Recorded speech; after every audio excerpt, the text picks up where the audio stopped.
Because look, I'm not a fucking retard like Michael Bay or other people running around in that business, or Eli Ross making the same shitty movies over and over again. If you really look in my movies, you will see my real genius, you know? And if you go on May 23 in Postal, you will see that I deliver a movie what nobody else delivered in the last 10 years. What is way better as all that social critic George Clooney bullshit what you get every fucking weekend. So you have to really wake up and you have to see me what I am. I'm the only genius in the whole fucking business. Goodbye.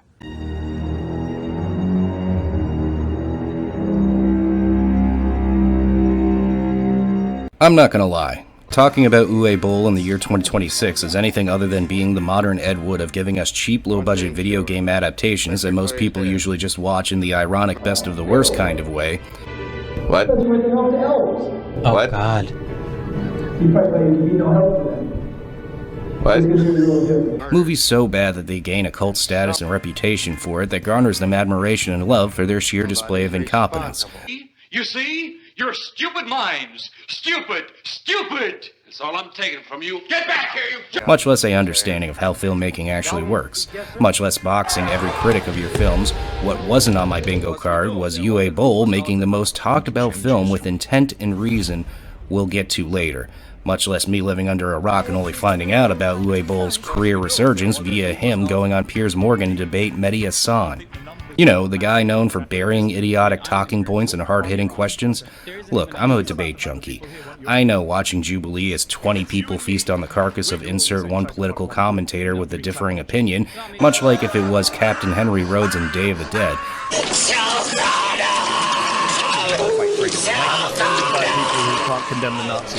And I know this is just empty slop to fill a void in terms of real dialogue or conversation to be had, but it's a weakness of mine.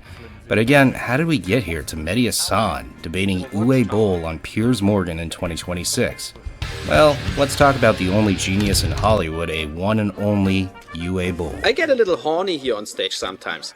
If you see the crowd and all the children. Are you fucking kidding me?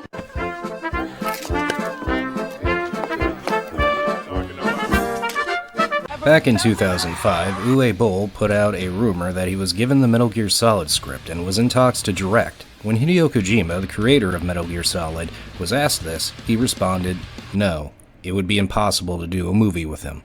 Now, don't get me twisted, this is an old technique of taking your current clout and cachet in the industry to throw out a feeler and see if anything catches the bait. It worked for the Muppets and Deadpool, but one must ask, what was Uwe Boll's clout in 2005 in the industry? Now, full disclosure, I have not watched Uwe Boll's first 7 films that predate his video game to film adaptation run that started with House of the Dead, but those movies read as such. German fried movie. Has no wiki, but from what I could find, looks like a political satire sketch film, but more interesting is Uwe Boll with hair. Motherfucker looks like Matt Damon and Nathan Fillion got stuck in the middle of a German mountain grove. Just saying. Macht jetzt Spaß, wa? Anstatt mit den anderen zum Asylanten heimzugehen, den ordentlichen Paar auf die Fresse zu hauen, liegt sie auf deinem faulen Arsch rum. Oh yeah. A mock laugh, which translates to Rampage, which unironically is a film I have seen.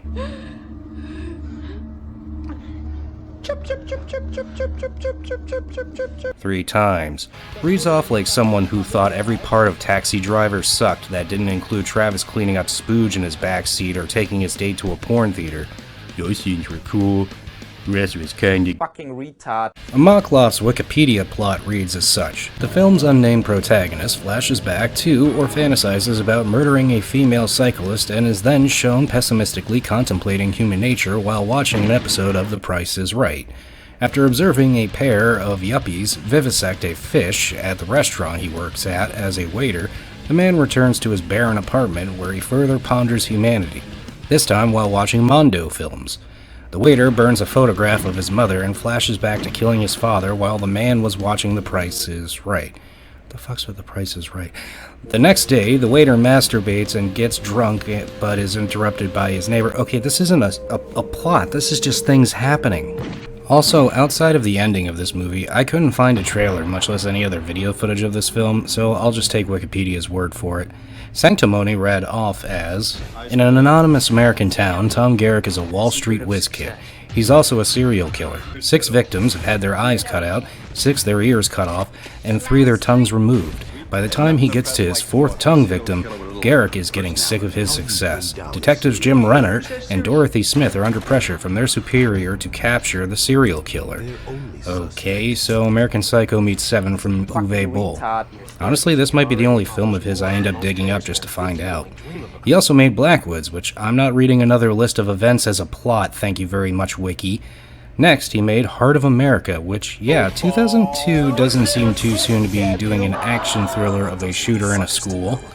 So this one is a little harder to cover because, well, the obvious. But much like the directors having a thing for feet or lens flares, Mr. Boll seems to be fascinated by hysteria and mass shootings.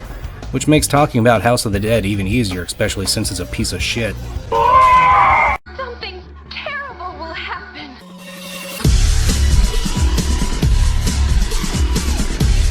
Remember how I brought up using clout and cachet you have earned in the industry to throw out a feeler to see if anyone catches for your dream project to become a reality? Well, Uwe Boll's House of the Dead is not that. In fact, while running on a $12 million budget that was largely funded through German tax shelters known as film funds, And there's the dolly. There it is. There's the dolly. during the early 2000s, German laws allowed investors to write off 100% of their investments in film productions, incentivizing private equity that Boll used to create multiple video game adaptations.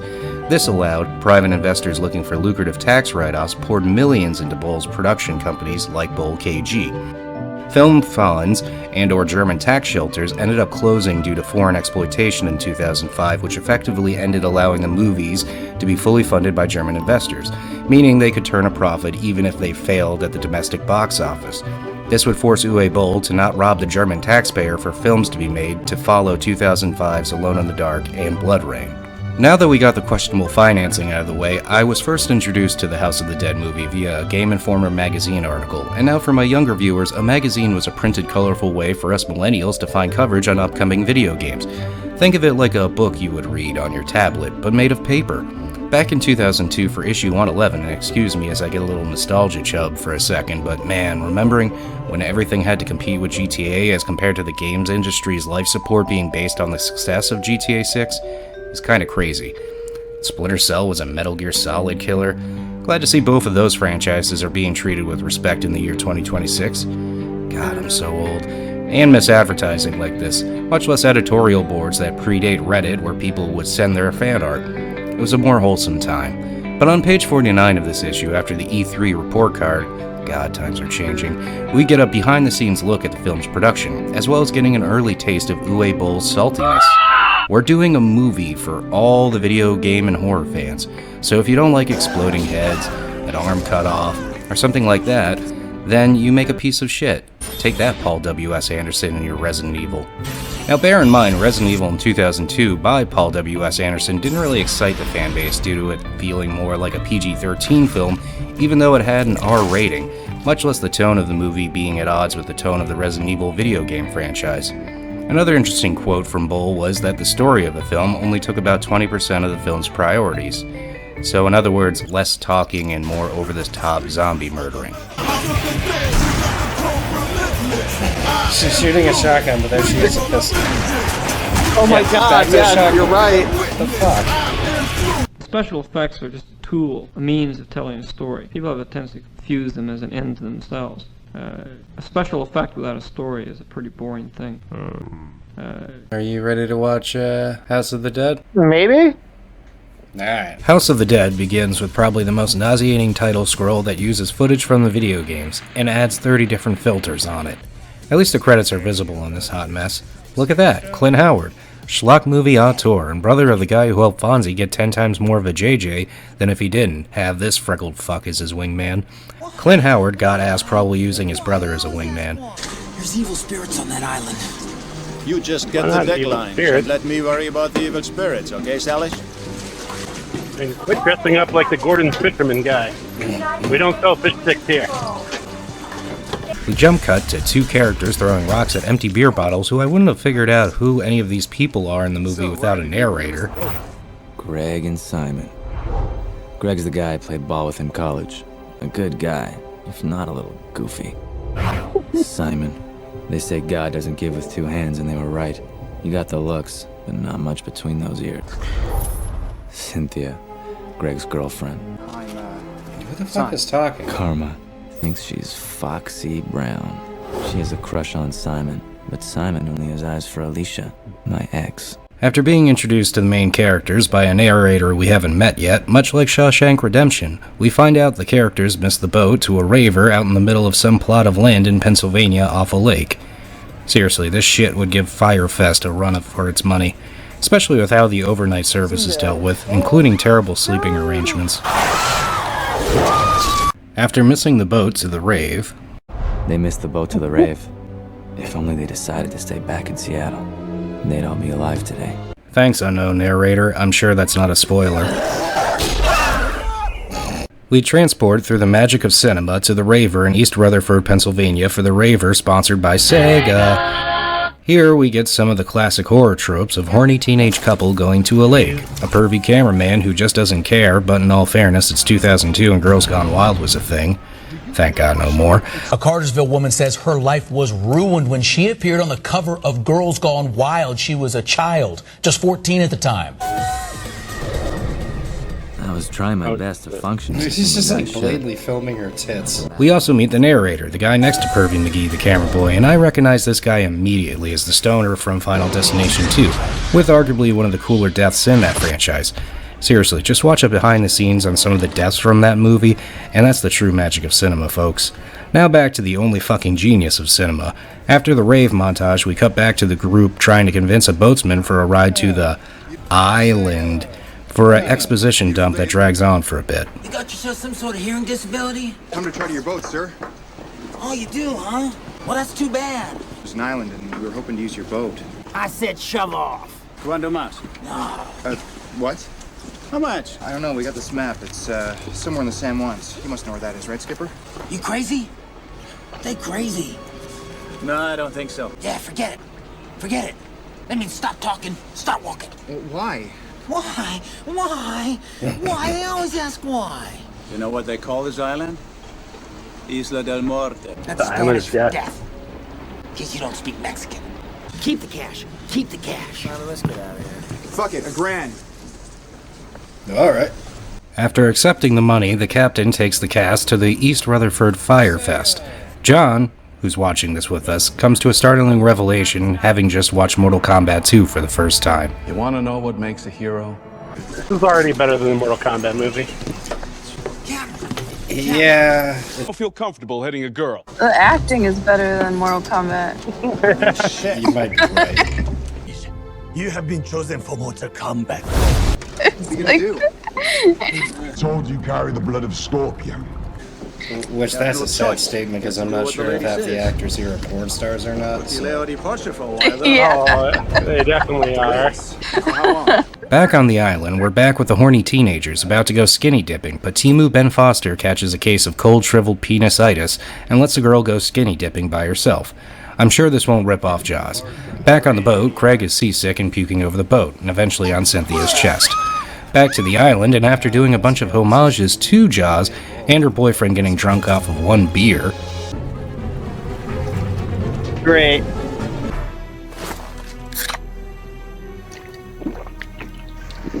Time to put on the beer goggles. We get a subversion of the trope as she makes it back to shore as the lightweight boyfriend has gone missing. The scene continues with her searching for her boyfriend in East Rutherford Island, Pennsylvania 2002 Firefest as she explores a house that Pennywise would find cozy. The good news is she finds her boyfriend at least. Alright, Matt, you got pussy blood on your face. Oh no, the zombies! Oh God, how long is this movie, Ken? Another hour and 5 minutes. Hey, Cap. Oh God, kill me. They finally make it to the East Rutherford, Pennsylvania 2002 Firefest Island. We also get a new narrator, who I guess isn't narrating because the narrator is watching the cast on the boat from a helicopter, I assume. I know where they're docking. Drop me off on the other side of the island. You want me to radio for backup? Nah.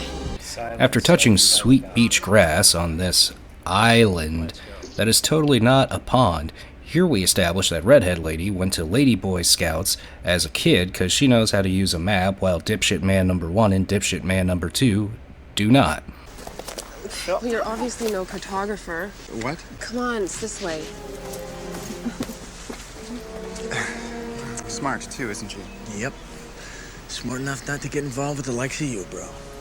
The gang does a lot of walking. We catch up with the captain and Fishstick Boy as they plan to bail before a storm comes. The gang makes it to the night festivities of the East Rutherford, Pennsylvania 2002 Firefest Island, and instead of being alarmed by no one being there, much less everything being destroyed, would be for anyone else a pretty big red flag. Redhead McGee, cause I'm too lazy to open IMDb, finds a bloody shirt. So, 3 red flags. Redhead Alice McGee points this out, but the bros just want to drink beer. You're supposed to be happening, but it's completely deserted. Yeah, that worries me. Simon cannot survive on butt alone. Speak for yourself, dude. After doing a Star Wars straight-edge swipe, we go back to Fishstick Boy on the boat for a obvious tease of death. So I finally decided to use IMDb, and Alicia, formerly known as Redhead Alice McGee, decided to go out and look for any of the other people on this island, all while dipshit number 2, whose name is Greg, and his girlfriend Cynthia plan a all-exclusive paid fuckfest during the East Rutherford, Pennsylvania Firefest 2002 festival. We catch up with Clint Howard randomly going through the dark woods before he is killed off screen. I assume this since we never see his corpse.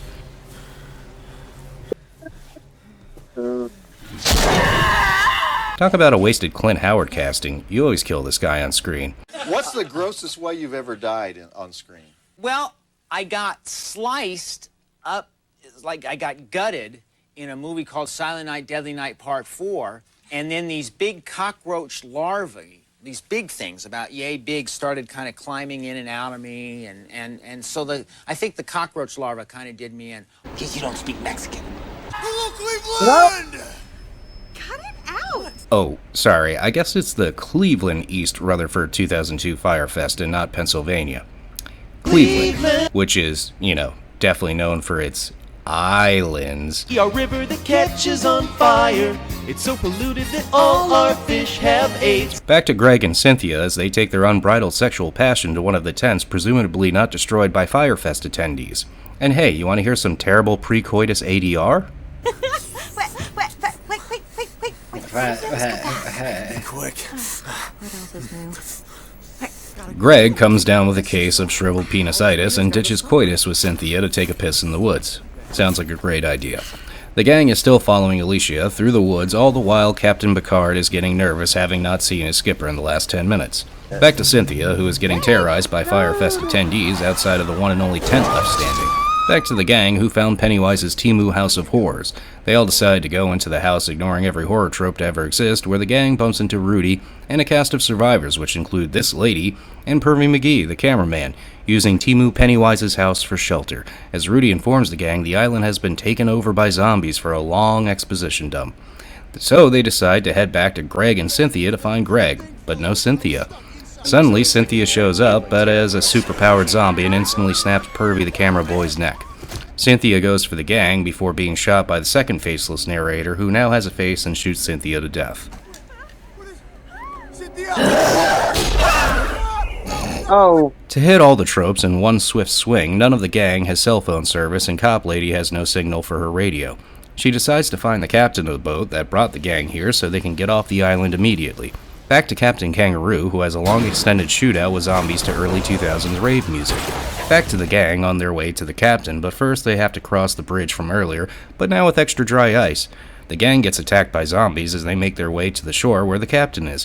While being chased by zombies, dipshit number 1, known as Simon, decides to swim to the boat for some reason. Also, apparently zombies can swim in this universe, and not to sidetrack, but if there's 2 things you can compliment George Romero's Land of the Dead, is the fact that zombies can't swim, but can still walk on the ocean floor to get to their next target. And John Leguizamo with probably the best line in a zombie film when you know you're already dead. What? Can you fucking believe it? Nothing works out the way you want it to. Something always comes around the corner and just gets you.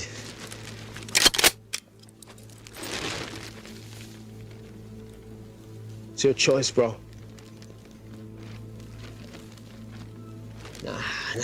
You know, I always wanted to see how the other half lives.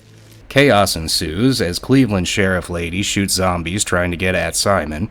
Also, for some reason, cast-off Nitro Girl decides to go into the water to help. Brilliant deduction on her part. This is also the first scene established, which was never established in the first 30 minutes of the film, that every character in this movie is a weapons and martial arts expert. For some reason. Oh. Did the captain get Captain. I have a feeling there's going to be no plot in this movie, though. It's just going to be... The plot is retarded. One action scene after the Oh other. my god! No, the pretty boy. Oh, they spit out acid water, I guess. Oh, I forgot to bring up that the captain got bit by a zombie, which I'm sure will impact the story later. Also, I found out that Simon, the one who decided to have a fist fight with a zombie after getting acid spit in his face, is a underwear model, and not a regular model. Well, like any bad zombie film, that feels a unnecessary need to give reason, much less exposition to why zombies have become zombies. Brain is the engine, sir, the motor that drives them. They don't need any blood flow, don't need any of their internal organs. Now, I've severed all the vital organs in this one. There's nothing left of the corpse but brain and limbs, and still it functions. The captain says that a Spanish atheist prisoner and practitioner of voodoo escaped the wrath of British imprisonment sometime in the 1500s. You know why I was banished from Spain? Your experiments are not of God. God. What has God done for you or for me? Nothing. May He have mercy on your soul. Oh. Why do I stand so close to the prisoners? For some reason, the group splits up with Cop Lady taking Greg, of all people, with her. Are you wounded? No. Can you use a gun? Well, I can... That's why you. Hold on. This lady, how did she get there? What does that have to do with zombies? Can someone explain? Ken, explain that plot. What the fuck does that have to do with zombie? Unironically, as soon as Cop Lady sees the first zombie, she tells Greg to run, which leads to one of, if not the many times, we'll see Uwe Boll rip off the Lord of the Rings trilogy. It's like Lord of the Rings. Does he have grenades?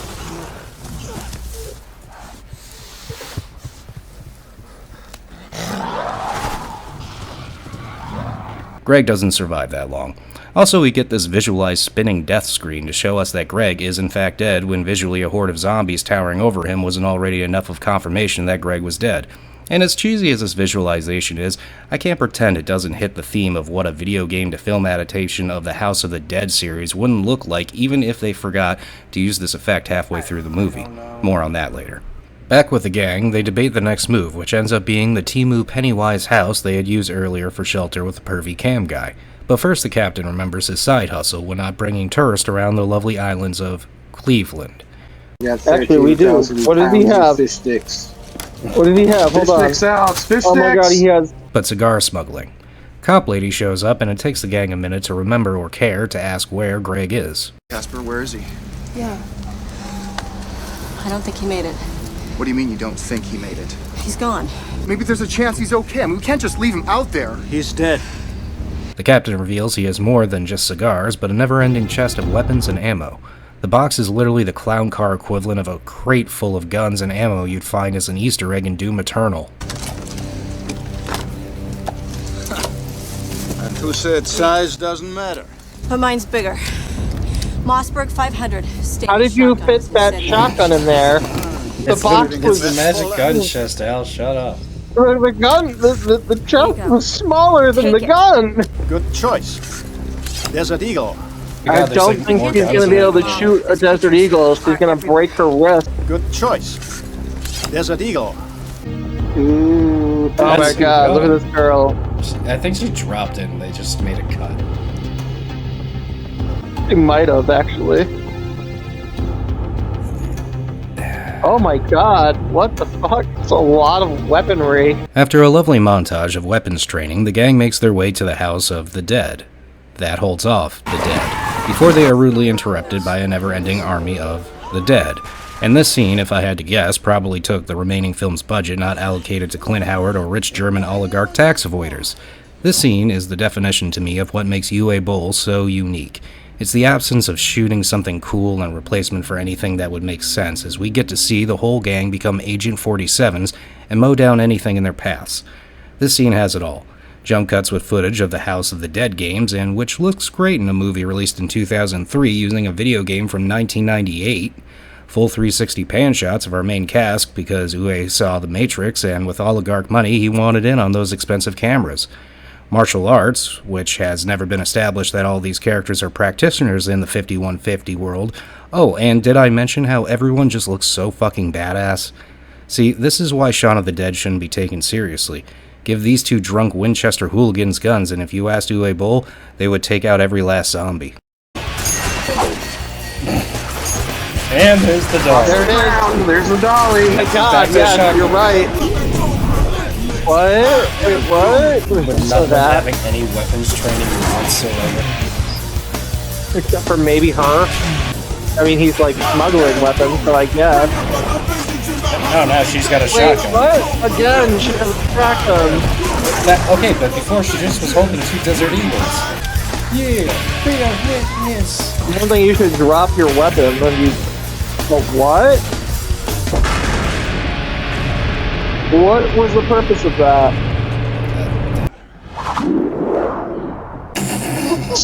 Judo flare. This is the axe. Oh no, the axe is gonna get her in the thing. No. Now they all have the Matrix ability, apparently. Being random teenagers going to a parade. Take some of the ammo when they get inside, maybe? No, you saw that crate. It had like infinite magazines and clips. So what was the plan here outside of just shooting a bunch of zombies? They went through all of their ammo now, apparently, and apparently she knows how to kung fu. Well, she is Asian. After a crazy shootout, the gang makes it to the door of the House of the Dead house. But oh dang, the gang locked the front door when they left the House of the Dead house the first time, I think. Forget it! Find another way! Did you see how that one guy was firing the gun? Yeah. Okay, wait. Either way, Final Destination 2 Stoner and Cop Lady go off to find another way into the House of the Dead house to get the rest of the gang through the front door. But would you look at that, the gang forgot about rave American gladiator Nitro Girl as she gets mauled to death by zombies.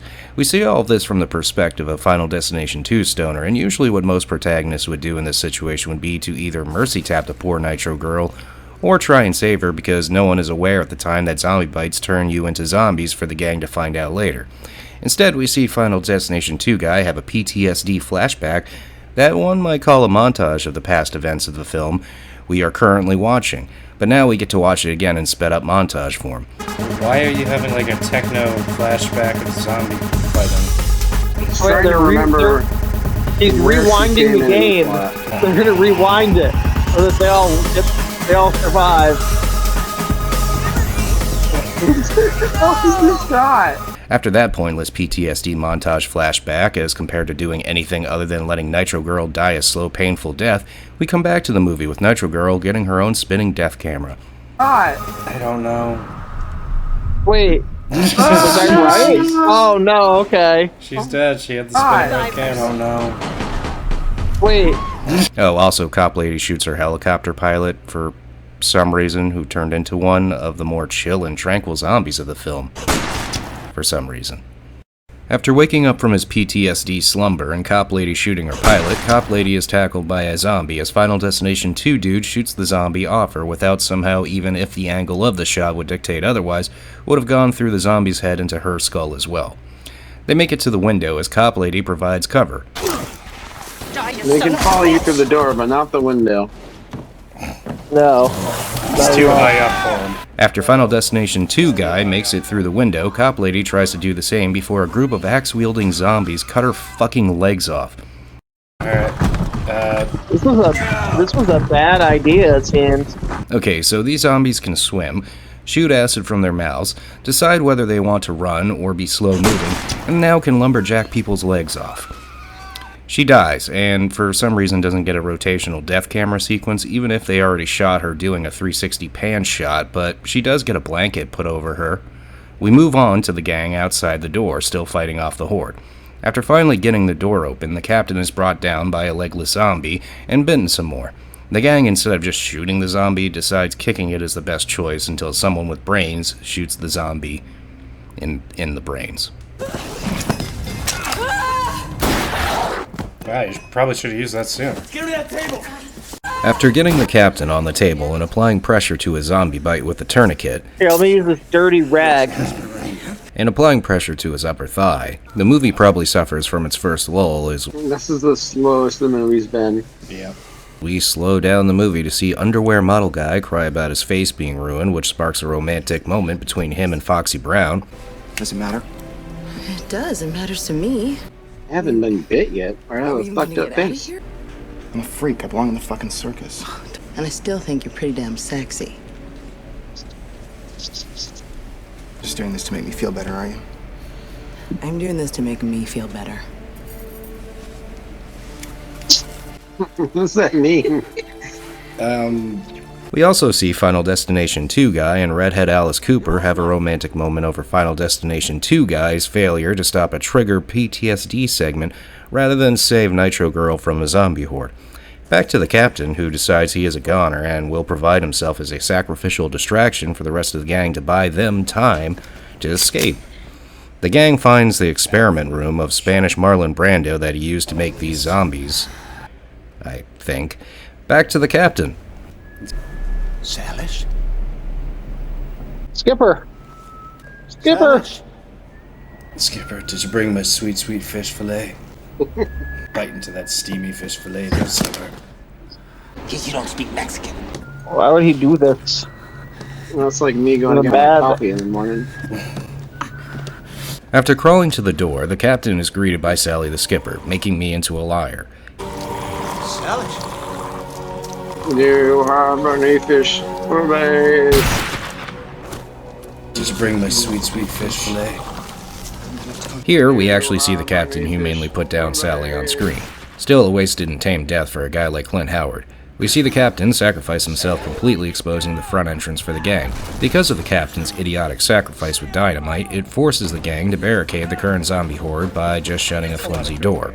It works, until Foxy Brown finds a Kool-Aid-filled fish tank with a creature in it and shoots it with her gun, which for some reason wakes up the zombies there. For some reason. Now keep in mind, they went to the lab after finding some gunpowder that they want to use against the zombies, but in a safe way.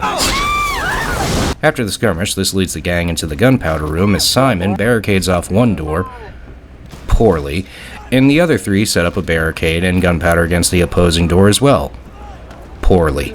Foxy Brown finds a conveniently placed hatchway to an underground tunnel as Final Destination 2 guy and Simon have a collective PTSD brain fart session, which conveniently leads to Simon getting to play the Go Out Like a Hero card. Let's go! Shit!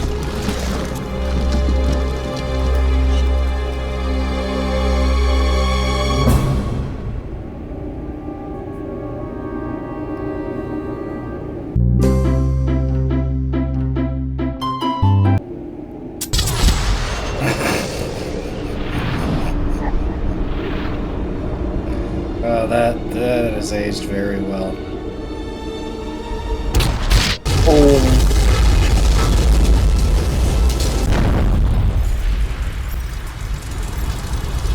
And now the house is on fire. The remaining cast survive a terrible video game transition as they shoot their way through the tunnel to make their way back to the beach.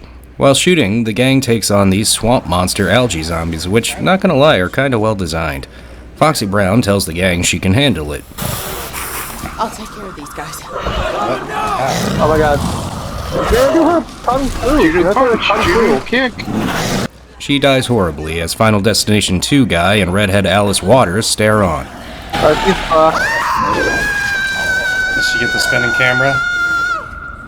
No, they didn't do that for the captain either. Yeah, that's true. Yeah. Wait, who's this guy? Even with Foxy Brown's heroic death, the gang is saved by this cloaked dude who brings the gang to a weird satanic sex dungeon. but reveals himself to be Greg. But psych, it was actually Spanish Marlon Brando wearing a dead skin flesh mask of Greg. That was really nice of that zombie horde to leave Greg's face alone as they tore him to fucking shreds. You created it all so you could be immortal. Why? Well, to be immortal. Through exposition, Spanish Marlon Brando explains how he created the zombies by trying and succeeding at making himself immortal. After Spanish Marlon Brando tries some weird kink stuff with Redhead Alice,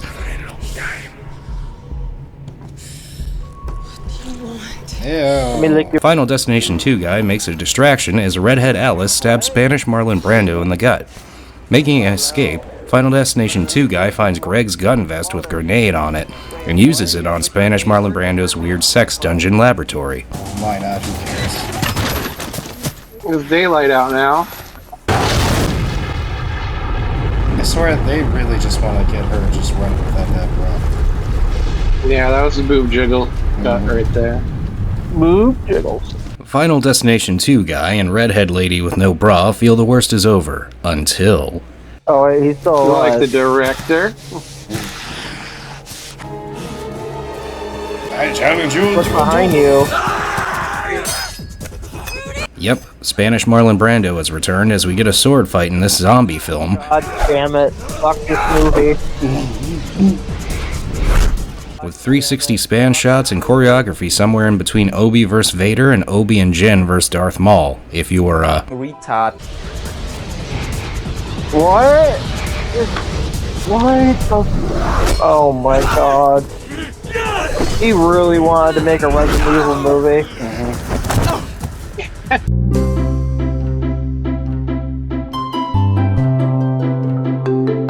AI is at the point where it can remake that. My favorite character. My titties. Oh, nice. Come on. He could have done that before he stabbed her in the chest. He might still be alive, maybe. After beheading Spanish Marlon Brando, his body goes by Evil Dead rules where you gotta destroy the corpse, so Redhead Braless McGee stomps on his skull like a watermelon.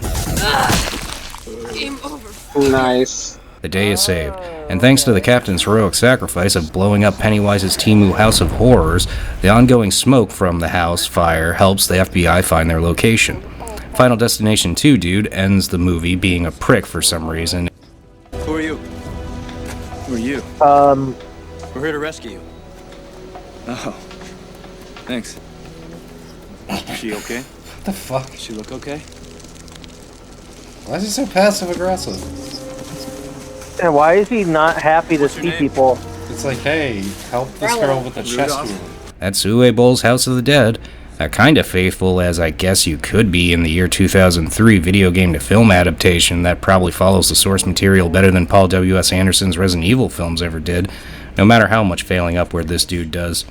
It's still really, really bad, but in a fun kind of way. This to me is probably Uwe Boll's most engaging and enjoyable video game to film adaptation, because trust me, it's all downhill from here now.